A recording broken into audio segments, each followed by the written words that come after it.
কিন্তু এখানে প্রথম থেকেই যে ঝামেলা শুরু হয়েছে, আমি উনাকে নিয়ে গিয়েছিলাম সফাতুন বিবি একটা মুসলিম ঘরে। তখন উনার সঙ্গে এসেছিলেন আশিস রাহা।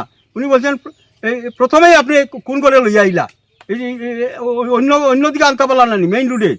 এইভাবে উনার সঙ্গে অনেক রাগারাগি। এরপরে উনার ঘর জিওটিং হবে না, পরে হবে। তো ওই সময় অনেক বাকপিতনটা হয়েছে। আমি বললাম যে আমি এরকম আমি করতে পারবো না। আমি জিজ্ঞেস করলাম কি আশিস দা, এরকম নাকি আপনাদের প্ল্যান চলছে? ওইখানে মানুষ জমিয়েছেন, সব মানুষ এখানে এসে আমাকে ঘেরাও করে নিয়েছে। বলছেন আমাদের ঘর জিওটিং না করে আপনি এক পা এগোতে পারবেন না, আমাদের ঘর জিওটিং করুন। আমি ওনাকে অনেক বুঝালাম, অন্তত 50 জন মানুষ হবে, মেয়ে লোক পুরুষ লোক, বেশিরভাগ মেয়ে লোক, যে সবাই পাবে। এবার তো ঘর বিক্রি হচ্ছে না। আর দাস বলছে আমার ঘরে 4টা জিওটিং করতে হবে, এবার বাধ্য করছে। আরও যারা চতুর্দিকে, তো সবাই বলছে বাধ্য করছে। কিন্তু এই উপেন্দ্র দাসও ঘর পেয়েছে, এখন আবার জিওটিং করতে চাইছে। ওর গাড়ি টাড়িও আছে, পাকা বিল্ডিং আছে, 2টা ঘর পেয়েছে এর আগেও। এরপরে আরও যারা দাবি করছে এরাও ঘর পেয়েছে। আমি জিজ্ঞেস করলাম যে ঘর যখন পেয়েছো একটু অপেক্ষা করো। আর ওরা একটা লিস্ট দেখাচ্ছে, তারপরে বলছে না এখানে কংগ্রেসের মেম্বারের কোনো প্রয়োজন নেই। তো তারা বলছে তাদের সঙ্গে ওই বিজেপির ক্যাডাররা, কংগ্রেসের আমাদের উপর মহল থেকে নেতার ফোন এসেছে যে এখানে বিজেপির কংগ্রেসের মেম্বার লাগে না, আমরাই জিওটিং করব। অর্থাৎ সেটা একদম পরিষ্কার যে ইতিপূর্বে যা হয়েছে এই ওয়ার্ডে পয়সা ছাড়া পাওয়া যায় না। তারা কয়েকজন আছে, তারা ওইটা দিয়েই তারা জীবন চালাচ্ছে। ওই একটা নীরবভাবে একটা ব্যবসা চালাচ্ছে, ওই টাকা নিচ্ছে, জিওটিং করছে, ঘর দিচ্ছে, তো এইভাবেই চলছে। সেইটা ভেস্তে যাচ্ছে দেখে তারা এইটাকে, এরপরে আমার উপরে শুরু হয়েছে মানসিক নির্যাতন।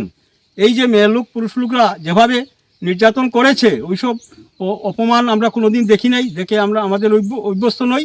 আমি এখান থেকে চলে গেলাম ডিসির অফিসে। ওনারা বললেন আপনি লিখিতভাবে দিন, এটার বিচার হবে। তারপরে দেওয়া হয়েছে ডিসিকে লিখিত, নিন আমরা দেখব, তারপরে আমরা যদি স্টেপ নিন। আমরা তো প্রার্থনা করছি দিনরাত যে ডিসি সাহেব, উনি জেলার মালিক, উনি ব্যবস্থা নেবেন। তখন আমরাই চিন্তা করব, গ্রামের মানুষদেরকে নিয়ে বৃহত্তর আন্দোলন সৃষ্টি হবে। আমি বড়জেলা ব্লক কংগ্রেস কমিটির সেক্রেটারি।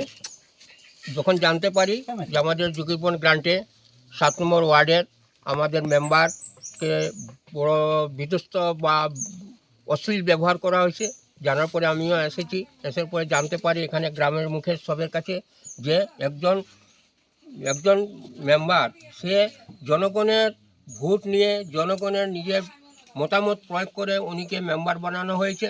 কিন্তু এখন বিরোধী দল, শাসক দল, ওরা যেভাবে ওই মেম্বারের উপর হেনস্থা করছে, মানসিক অত্যাচার করছে, তা একটা ধিক্কারজনক কথা।